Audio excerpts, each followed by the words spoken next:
Hello guys, it is the Gaming Weasel back again with another video. In today's video we're gonna be covering Wukong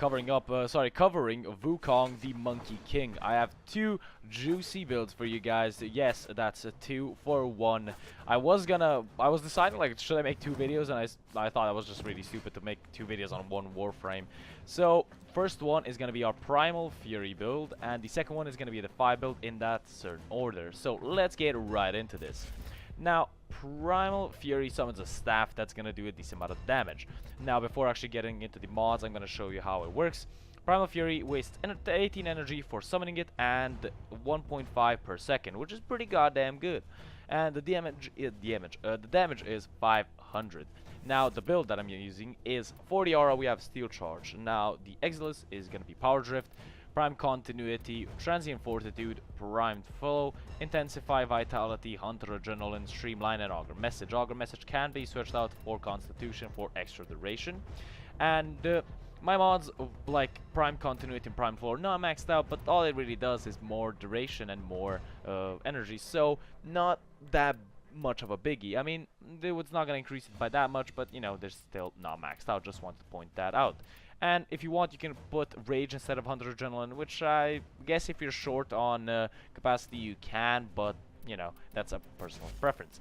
Now, also, what goes with Primal Fury is the mods at your melee weapons. So, pure damage, speed, and reach are very important for Primal Fury. So, Spode Strike for damage, Primed Pressure Point for damage, Heavy Trauma for damage, Fury for speed, and Primed Reach for, well, reach. So let's get right into this. We're going to be summoning 4 level 100 enemies. Now, there you go, just so you see that at level 100, nothing's paused, nothing's activated. And let's get right into this. Now, it's not as fast as some of you guys would think it is, but it gets the job done. I have to say, it does a really good job of actually killing the enemies. So you're going to see me just decimating these guys. It's pretty easy to knock them around as well.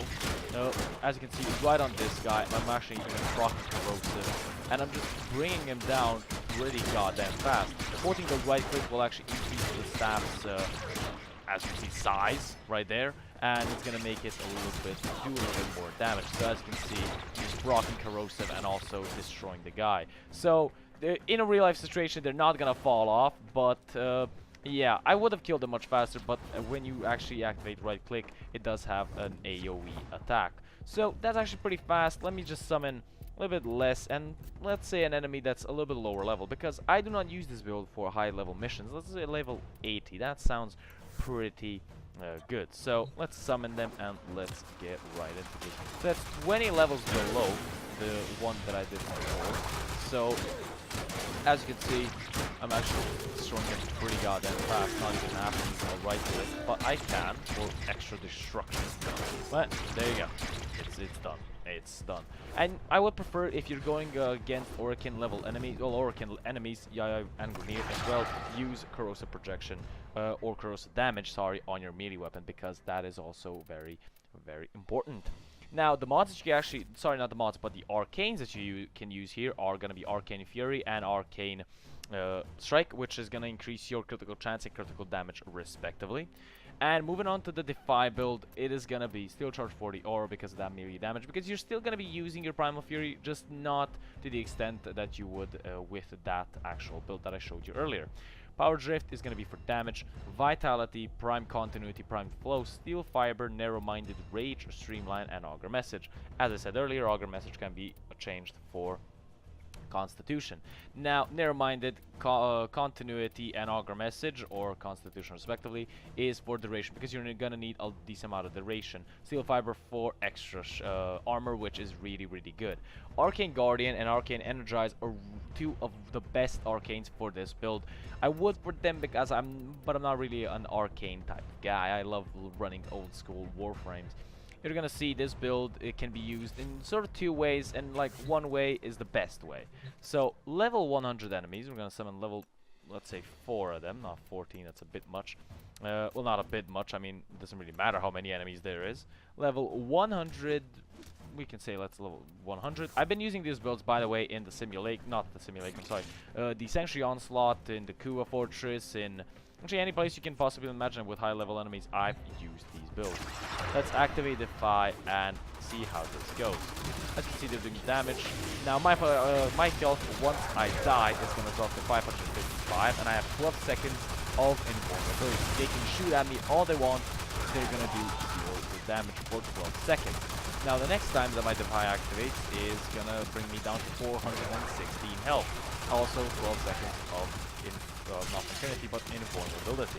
So next time it's going to be 340 if I'm not mistaken. By the time that this is already done, you would have killed these enemies like 6 times over. So 312 now. Now, the thing is, you can pick up health orbs while you're in Defy, but it's not gonna bring you to 555, it's gonna bring you to the next one that would have been after 312 HP. So you're gonna see me drop to 240, I think. Yes, 234.